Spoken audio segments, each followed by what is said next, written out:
So we left off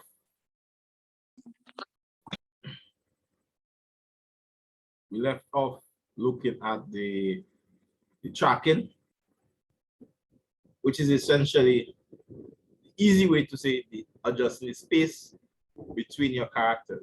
So a higher tracking would mean more space between your characters.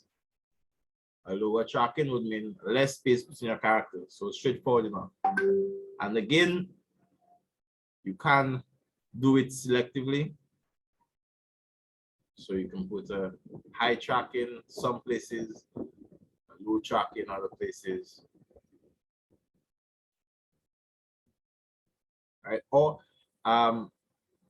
you can use tracking to get your text to fit in a particular way. So let's say I wanted to get it to fit square on both ends. I can actually accomplish that by adjusting my tracking. May not be the best tool for the job, but if I want all of my text to start at the same point and end at the same point, essentially I could do something like this. All right?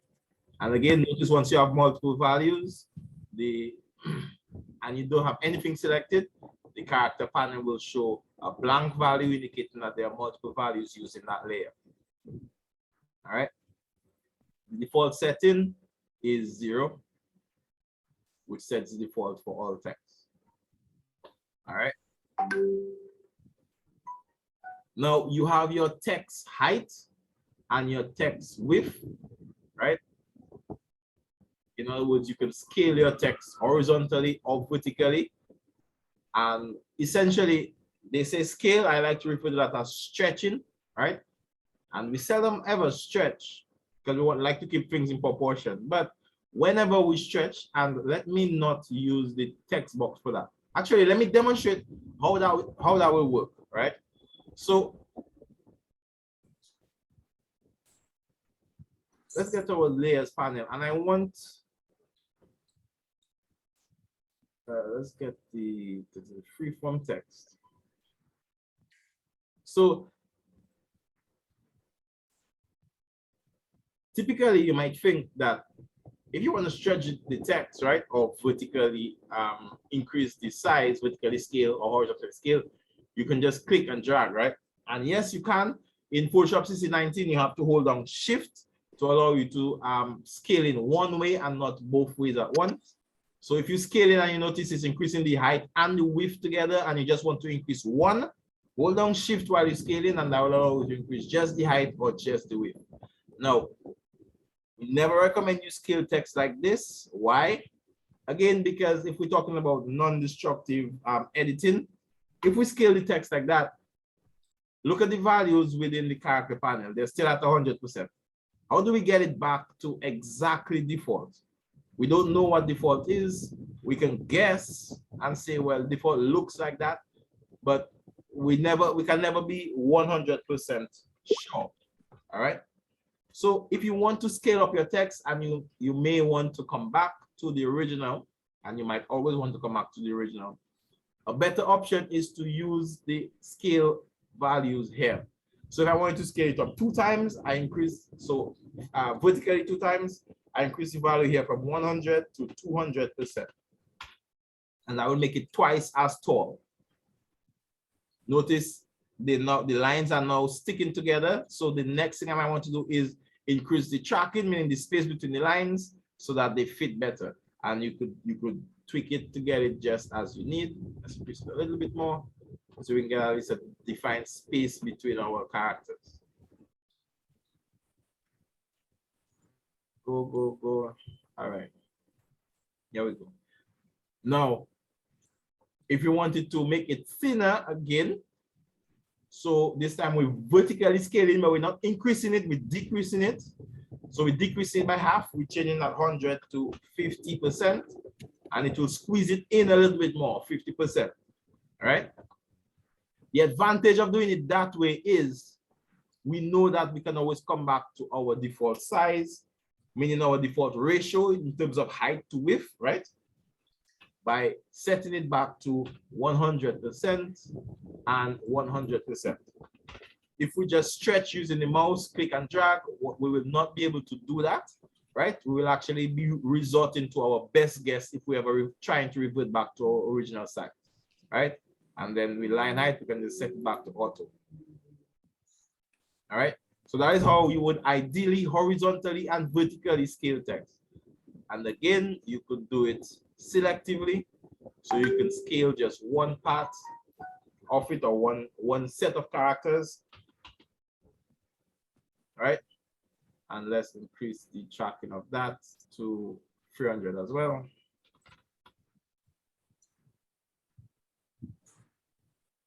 Yeah, so you can customize your text as you like. There is still just one text layer with a lot of tracking between line 1 and line 2.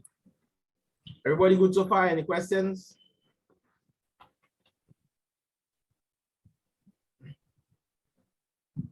Okay. The next option we have is what is called the baseline shift. Some people refer to it as a line height, but it's actually called the baseline shift. And basically what that is every line of text has what you call the baseline, meaning the area where the bottom of the text or the very base of the text falls. All right. In that case, you may have a baseline here. Sorry, my computer doing a lot. Photoshop running a little slow. All right, so we may have a baseline here. A baseline here. So the bottom of the P would fall below the baseline, right? Bottom of the small p. And we would have a baseline here, and the bottom of the G would fall below the baseline, right? What the baseline shift would do is essentially adjust the baseline so that it's not at the point. So if you look, see that little line below the text right there? That indicates the baseline. So let's select the form in freeform and increase the baseline.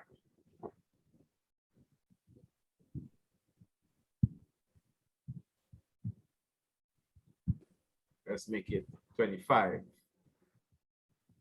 You can see now the line directly below form. Let me zoom in so you can actually see the baseline. All right, so if you click, you see the line directly below the text here. That indicates your baseline. You can see where it falls here. All right, and you can see when we increase the baseline on form, it actually increases it above the line by the same amount that we increased it here, so by 25.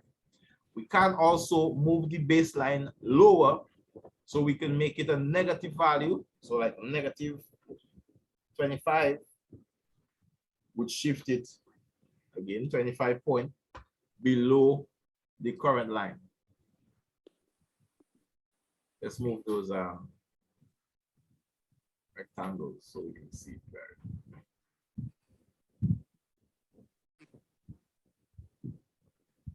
All right, so free and form are actually on the same line. However, their baselines have been adjusted. The baseline for free has been decreased to negative 25, so it falls 25 points below the line, below the default place of the baseline. And form, the baseline for form was increased by 25 points, so it falls 25 points above where it normally would. All right, you can always bring those back to 0 to get them back to their standard position.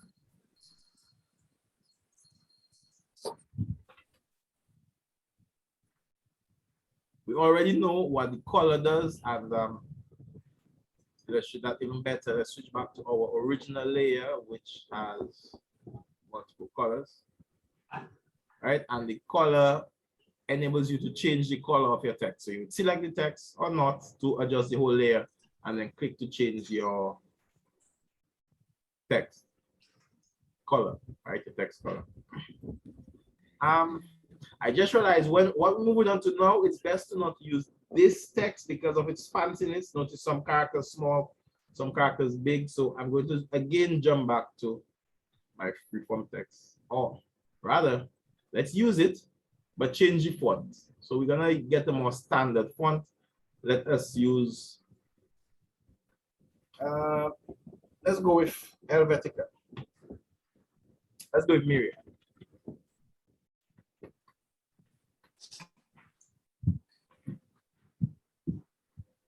All right, so I switched to a more standard text so you guys can see the effects of the next options, right?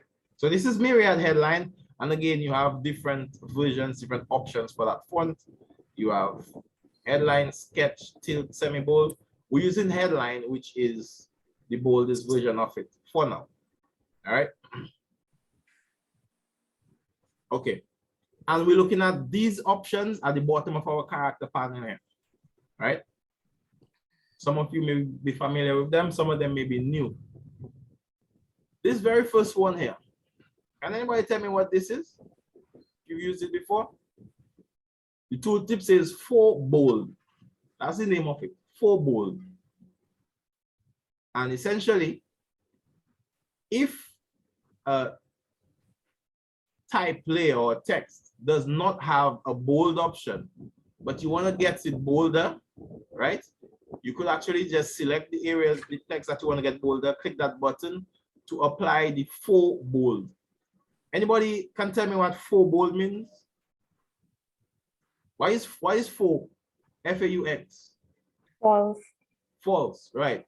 So 4 bold means it's not actually bold, it's a fake bold or false bold, right?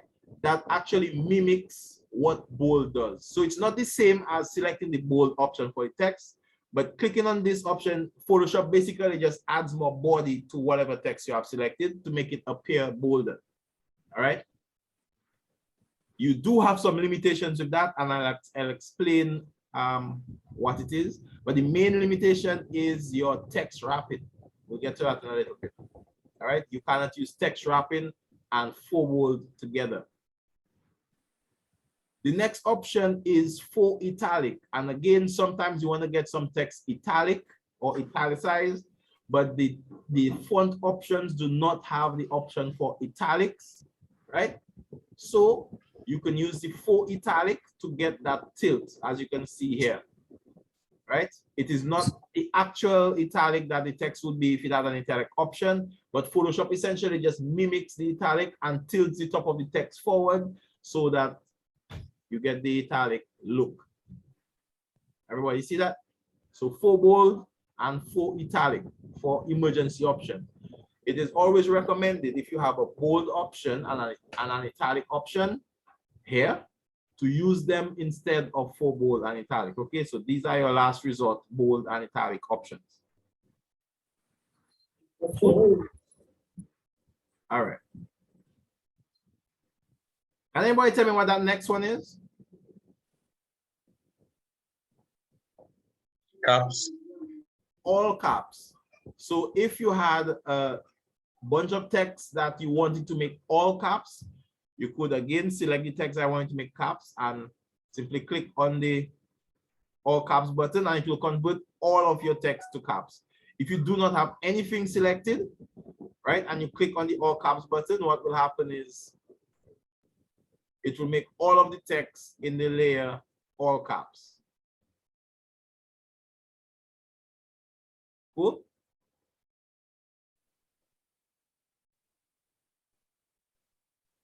All right. So this next Okay, one, sir.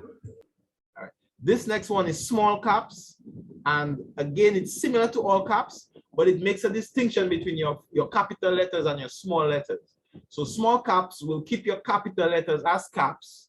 It will convert your small letters to a smaller version of caps as well. So it's all caps, but the small letters are in a smaller version of capital, right? So we call it small caps.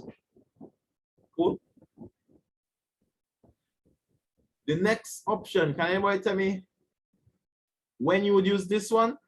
I see here T with a 1 above it, and the name of it is Superscript.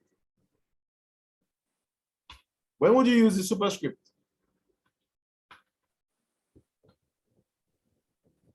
In a math solution, I have mine.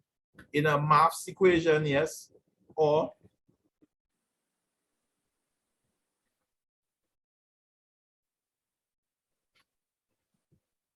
when they teach you to write your date in school, right?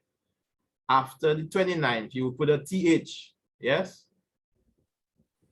But you would put it in superscript. Everybody see that? So you would use it one for your dates, or you would use it in maths equations. So you can say 10 to the third power,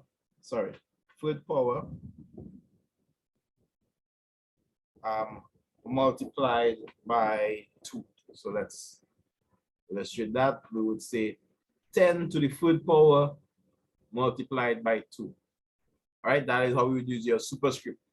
Everybody see that? Yes, sir. Okay, right next to that, we have the subscript. And again, the most common place that you would use the subscript is for mathematical equations. So you can see, say 10 base 3. I don't know if you guys, how deep you guys go in maths, but 10 base 3 would look like this. Right? And again, whenever you need to use a subscript, I'm sure you guys can figure that out. So superscript, subscript.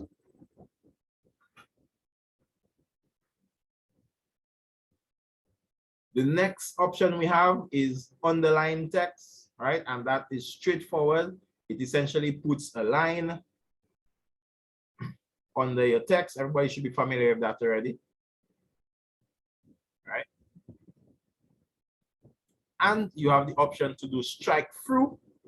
So let's put it on the blue text, which is to essentially put a line through your text. So if you want to show that, so it was text box, but now, a bad example, it's Rex box. Yeah, so we cross out text box and replace it with Rex box.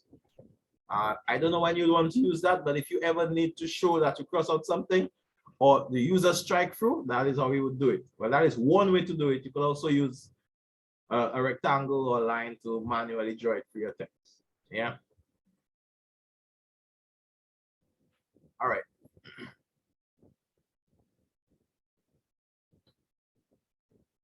Now,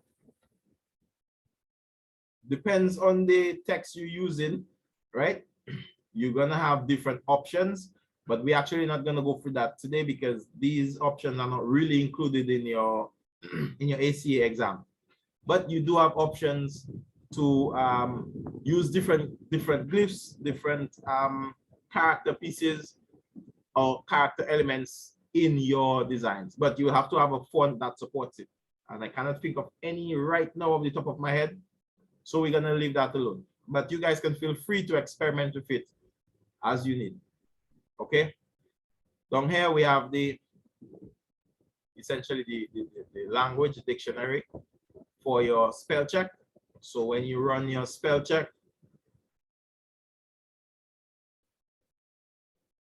so we can right click and check spelling, right? You get the right spell check. We know words like color spells different in English USA than in English UK. So you want to set it correctly based on your preferences. And that's my only note on that. And you have a few different ways that your fonts can be manifested, right, or displayed. Non-sharp, crisp, strong, smooth. These, again, I'm gonna leave these options for you guys to experiment with. Okay. Any questions on the character panel?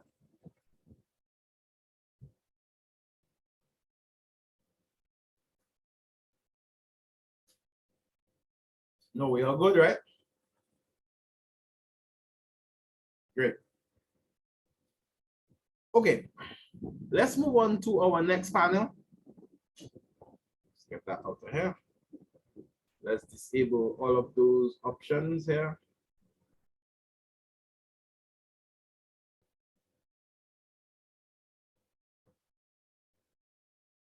And keeping our text as it is. We're going to move on to our paragraph panel. And the paragraph panel, there are a few things to note about it. One, even though it's a type 2, it works on the paragraph level, meaning it works on groups of text and not necessarily individual characters. Okay? And a lot of the options work best within a text box. So if you notice some of your justify options don't work well for you, what I suggest is try the options within a text box, because a text box has defined start and stop parameters that you need for these options, like justify and so on. Freeform text would tend to just flow throughout the entire document, but a text box will actually give you what you expect for your paragraph setting. So let's look at them. We know our basic settings: align left, align center, align right. These are your standard settings you should be familiar with already. Align left, align center, align right, right? And then we have various options of justify. We can justify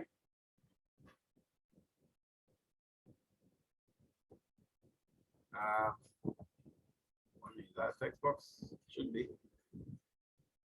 Oh, I know why. So I manually broke up the lines. Let's not do that. And also it requires not manually break up your lines, all right? So just let the text box have the lines flow. So usually, again, that would be natural if you're dealing with a bunch of text. So we can justify in different ways, right? We can have the last line aligned to the left. So justify basically means all of your text starts at the same margin on the left, ends at the same margin on the right, except the last line, which you adjust with those various options. You can align the last line left, you can align the last line center, you can align the last line right, or you can full justify, which will space off the last line and justify just like the others. All right. Again, these justification options work best within a text box. All right. You can also, let's work on the entire paragraph. So you can also increase your margins, right? So let's say currently this margin is 0, so our text starts right at the margin. If we increase the margin to say 25, you notice that our text will leave a space of 25 points before it, right?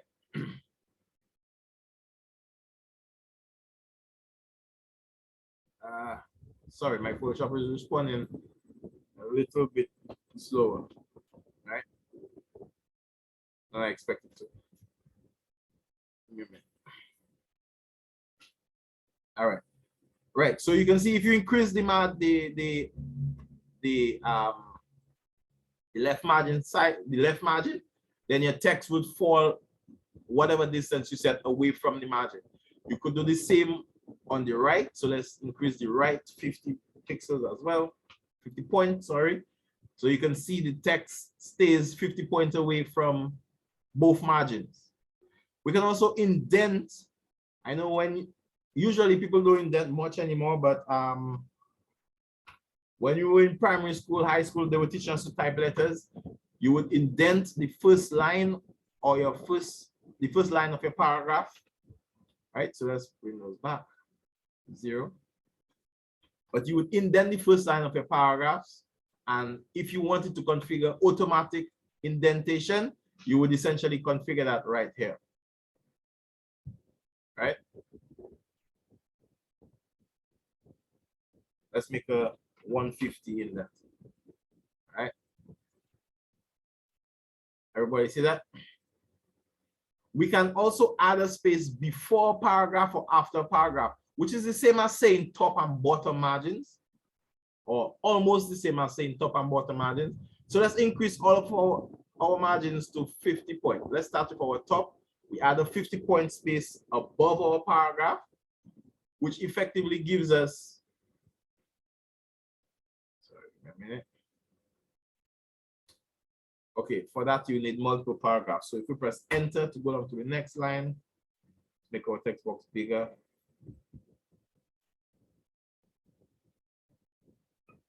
Right, so this would be, let's just identify where our new paragraph starts. So this is a new paragraph. I add in here just so it doesn't look awkward with the spacing, right? But if you notice, in a new paragraph, it automatically indents it because we have it indented here. We have it set to 150 indent, right? And if you notice, there's a big space between this paragraph, the first paragraph, and the second one. And that's because we have a space of 50 points. Let me put it to 0. So this is no space between your paragraphs. Let's add a space of 150 at the top of our paragraph. Right? So it basically adjusts your space between your paragraph. You can either put the space at the top of the paragraph here, or you can put it at the bottom of the paragraph here. So let's set this one back to 0. And if we adjust the space at the bottom of the paragraph, let's put it to 150.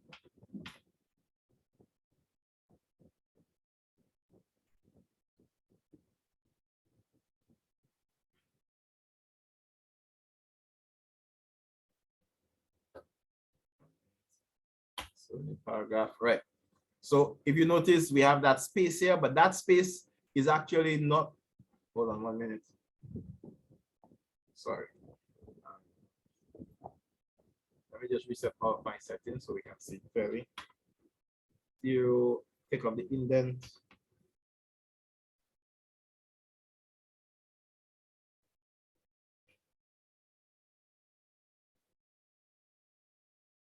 So I'm standard. Okay. You don't have to select anything here. So we can add a 100-point space after our paragraph. So the space that you see now is actually the space after the first paragraph. It is almost indistinguishable from the space before the next paragraph, right? But again, you will figure out as you work with it when it's best to add a space before or after the paragraph, okay, based on your needs. And the last option is, if you notice again, especially when you use a text box, the text can be split up in awkward ways. So constraints, for instance, is broken up into con and it's hyphenated, and strains is on the next line. If you do not want to use hyphenations, you do not like it, it's not acceptable in whatever document you created, you can actually just check that option to unhyphenate, and what it will do is it will not break up your words and hyphenate them. So if a word cannot fit on a line, like constraints here, rather than break it up into con hyphen strains, if you disable hyphenate, it will simply just send it down to the next line that it can fit on and not use hyphenations. That's straightforward enough, right? Everybody get that?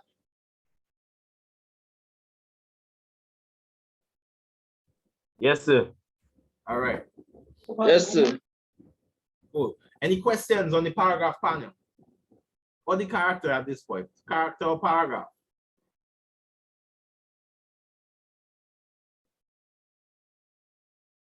Okay.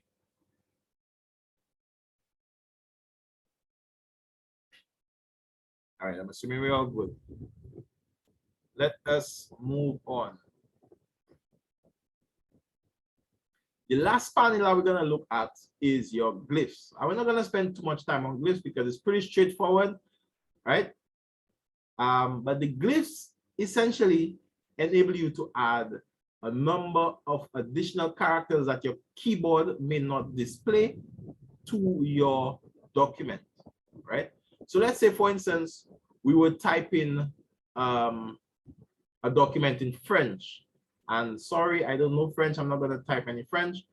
But looking at the font here, if I pull up the glyphs, I can see all of my characters, you know, with my accents, the cedilla, chapeau chinois, the grave, and I can essentially add a number of different characters here. Now, not only foreign language characters, but essentially you could add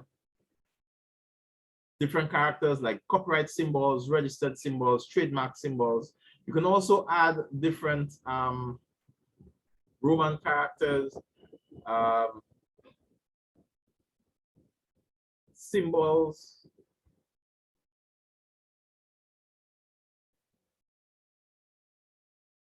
Just giving you some options. But basically, you go for the list. Well, you first select the font that you want to use, right? You select the font, and it will show you all of the glyphs for that font. Glyphs are basically the characters, right? And you can select which glyphs you want to see. If you want to see only numbers, if you want to see only currency, that would essentially make it less for you to scroll through. But you can see all entire font, and it will essentially give you all of the available glyphs for the font. All right. So that is the equivalent of using the character map. Right. So before we had the glyphs panel in the modern version of Photoshop, we would be using the character map to accomplish those, well, to actually acquire those characters. Right. But that is basically the glyphs panel in a nutshell. You would essentially find the characters you want, double click on it to add it to your document. And you manipulate it the very same way you deal with all of your other text.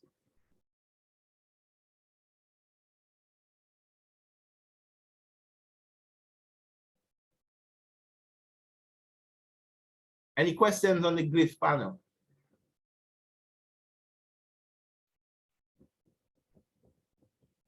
All right.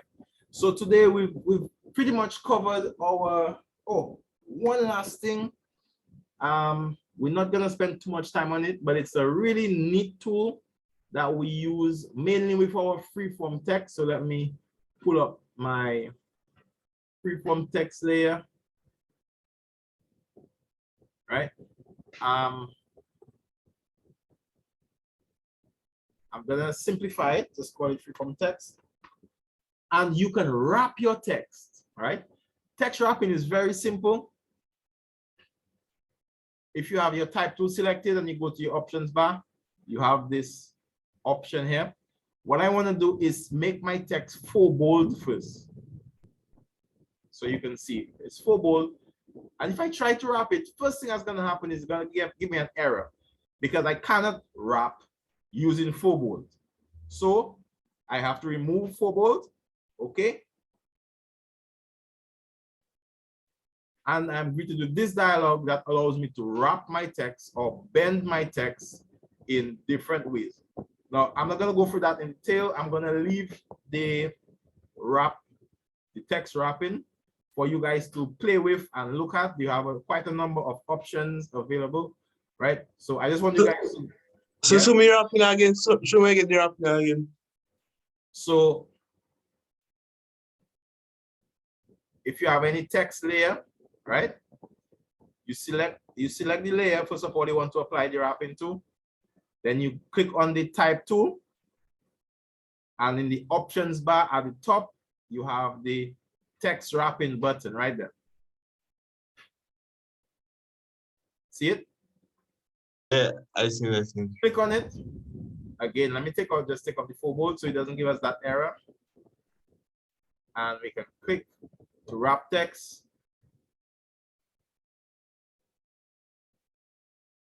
And we can wrap it in different ways.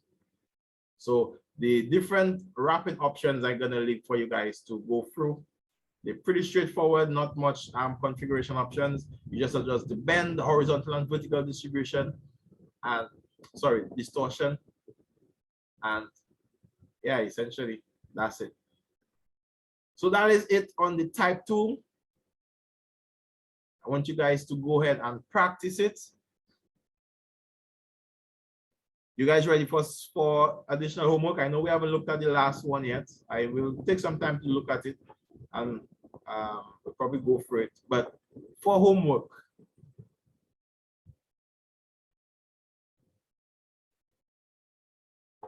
I want you guys to create a business card for me. So don't forget to send us the recording Yes, as I mentioned, I have the recordings for the last 2 classes to upload.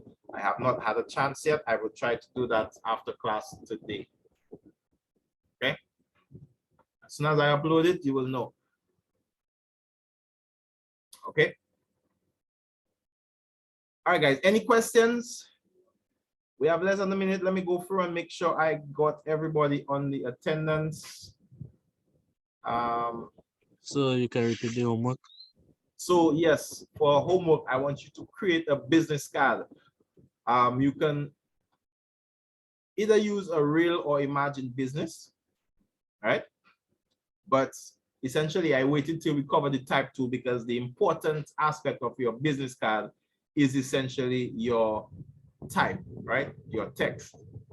So create a business card. Does everybody know the standard size for a business card? No, sir. No, sir. All right, a business card is 3.5 by 2 inches. 3.5 by 2 inches. So you will use that. Now we're gonna cut off in less than a minute. So what I want you guys to do, everybody that was in here today, just send your name in the group chat so I can double check my attendance. Okay. If you guys have no questions, there's no reason for us to connect back for another session. So I'm gonna upload the videos now if I can, and I'll send you guys the links. If you have any issues, feel free to send me a message, give me a call, all right? And I will assist you as best I can. Everybody okay at this point? Yes, sir. Yes, sir. All right, great. So guys, that's pretty much it. Don't forget, send your name in the chat so I can double check the attendance. Have a good evening, and I'm looking forward to see your business cards in the next class. I'll